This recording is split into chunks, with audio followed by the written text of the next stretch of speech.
सुरत महानगरपालिका संचालित Suman high school number 6 धोरण 10 विषय सामाजिक विज्ञान प्रकरण 15 आर्थिक विकास भाग 3।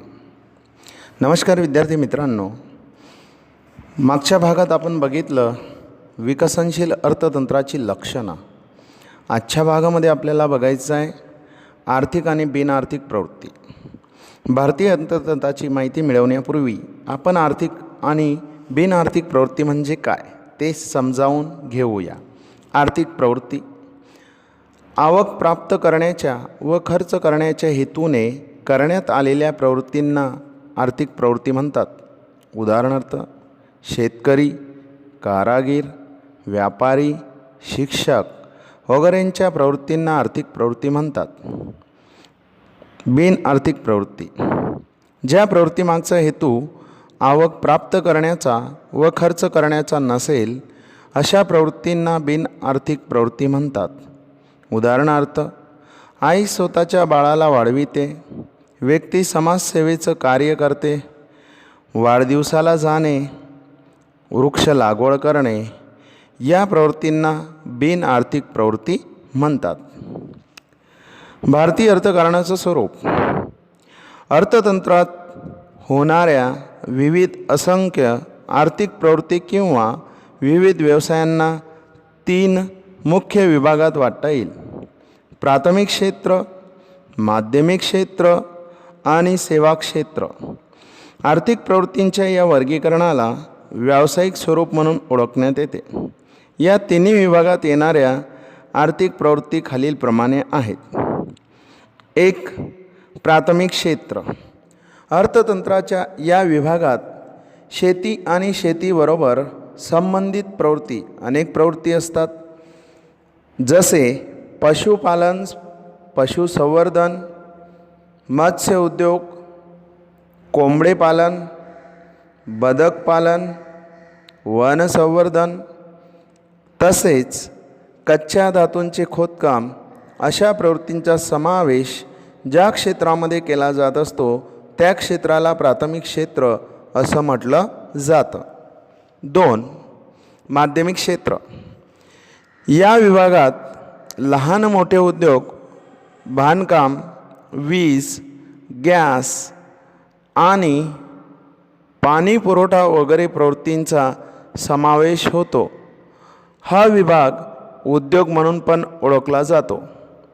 त्यात टाचणीपासून मोठ्या यंत्रांचं उत्पादनसुद्धा केलं जात असतं। 3. सेवा क्षेत्र। या विभागामध्ये अनेक प्रकारच्या सेवांचा समावेश होतो। या सेवांमध्ये व्यापार, संदेश व्यवहार, हवाई मार्ग, समुद्री मार्ग, शिक्षण, आरोग्य, बँकिंग तसेच विमा कंपन्या, प्रवास आणि मनोरंजन वगैरेंच्या कामगिरींचा समावेश होतो। सामान्यपणे जर आपण बघितलं तर विकसनशील देशात प्राथमिक क्षेत्राचं प्रभुत्व जास्त पाहायला मिळत असतं।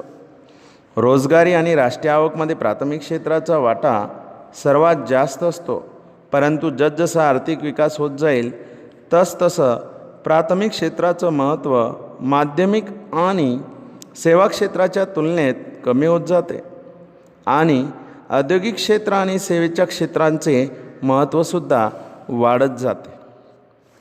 उत्पादनाची साधने।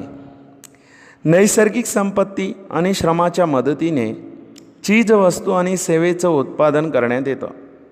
हे उत्पादन करण्यासाठी अनेक प्रकारच्या साधनांचा उपयोग केला जात असतो, जसे धान्याच्या उत्पादनात बैलांचा, ट्रॅक्टर यांचा वापर केला जातो। दांतेवाले यंत्र असतील त्यांचाही वापर केला जातो। मजूर असेल, जमीन अशी अनेक साधनं असतात की जी जोडलेली असतात। उत्पादनाची साधनं खूप आहेत, पण अभ्यासामध्ये सरळता असण्यासाठी या साधनांनासुद्धा 4 भागामध्ये विभाजित करण्यात आलं। 1. जमीन, 2. भांडवल, 3. श्रम, 4. नियोजन। या सर्व साधनांची माहिती खालीलप्रमाणे आहे। एक, जमीन. सामान्य अर्थामध्ये जमिनीला आपण पृथ्वी सपाटीच्या वरील पापुद्रा म्हणून ओळखतो. वरील पापुद्रा म्हणजे वरचा थर. पण अर्थशास्त्राच्या परिभाषेत जमीन म्हणजे सर्व प्रकारची नैसर्गिक संपत्ती. जसे पृथ्वी सपाटीवर आलेली जंगले असतील, नद्या असतील, पर्वते असतील, पृथ्वीच्या भूगर्भात आलेलं खनिज, धातू वगैरेंचा समावेश जमिनीत होत असतो. जमीन हे उत्पादनाचं नैसर्गिक साधन आहे, कारण त्या ठिकाणी उत्पादन घेतलं जात असतं. 2, भांडवल. उत्पादनाच्या प्रक्रियेत उपयोगात येणाऱ्या मानवसर्जित साधनांना जसे यंत्र, अवजार, घरांचा समावेश भांडवलात केला जात असतो. मानवाने निर्मित केलेली साधनं, अनेक प्रकारची यंत्र असतील, अनेक प्रकारची शेतातील अवजारं असतील आणि घरं असतील, तर यांचासुद्धा समावेश भांडवलामध्ये केला जात असतो. 3, श्रम. भौतिक सवलतीच्या हेतूने करण्यात येणारे शारीरिक किंवा मानसिक कार्य म्हणजे श्रम होय. श्रम हे उत्पादनाचं सजीव साधन म्हटलं जात असतं. शेतमजूर असेल, यांचं श्रम हे शारीरिक स्वरूपाचं असतं. कामगार असेल, यांचंसुद्धा श्रम हे शारीरिक स्वरूपाचं असतं. आणि शिक्षक, डॉक्टर यांचं कार्य मानसिक श्रम म्हणून ओळखलं जात असतं. या सर्वांच्या कार्याला श्रम म्हणतात. 4, नियोजन. उत्पादनाच्या प्रक्रियेत राहून जमीन, भांडवल आणि श्रम या तिन्ही साधनांचं कुशलतापूर्वक संयोजन करणाऱ्या व्यक्तीला नियोजक म्हणतात. या तिन्ही साधनांना योजनापूर्वक उत्पादनात जोडण्याच्या कामगिरीला नियोजन म्हणतात. त्यानंतर उत्पादनाच्या साधनांची विभागणी. मानवाच्या गरजा अमर्यादित आहेत, त्या कधीही संपत नाही. परंतु या गरजा पूर्ण करण्याची जी साधनं असतील तर ती मर्यादित स्वरूपात येईल. जगातील कोणत्याही देशाकडे अमर्यादित प्रमाणात साधने उपलब्ध नसतात. उत्पादनाच्या साधनांची टंचाई नेहमी भासत असते. त्याच्या परिणामस्वरूप प्रत्येक देश स्वतःजवळ असलेल्या मर्यादित साधनांचा उपयोग का, कुठे आणि किती प्रमाणात करावा वगैरे प्रश्न साधनांच्या विभागणीत उद्भवतात, ज्यांची चर्चा खालीलप्रमाणे आपण करू शकतो. उत्पादनाच्या साधनांची विभागणीसुद्धा 4 भागांमध्ये करण्यात आलेली आहे. 1, अमर्यादित गरजा. 2, गरजांचा अग्रताक्रम. 3, मर्यादित साधने. 4, साधनांचा वैकल्पिक उपयोग. त्यातील 1, अमर्यादित गरजा. मानवी गरजा असंख्य आणि अमर्यादित असतात. एका गरजेतून दुसऱ्या अनेक गरजासुद्धा उद्भवतात आणि काही अशा गरजा असतात की ज्या मनुष्याला वारंवार पूर्ण कराव्या लागतात. कित्येक गरजा विज्ञान आणि टेक्नॉलॉजीच्या विकासामुळे सुद्धा निर्माण होतात, उद्भवतात. अशा अनेक कारणांमुळे ज्याही गरजा असतील तर त्या अमर्यादित स्वरूपाच्या असतात. म्हणून या गरजा पूर्ण करण्यासाठी गरजांची अगोदर पसंती आपल्याला करावी लागत असते की कोणती गरज अगोदर आपल्याला पूर्ण करायची आहे. 2, गरजांचा अग्रताक्रम.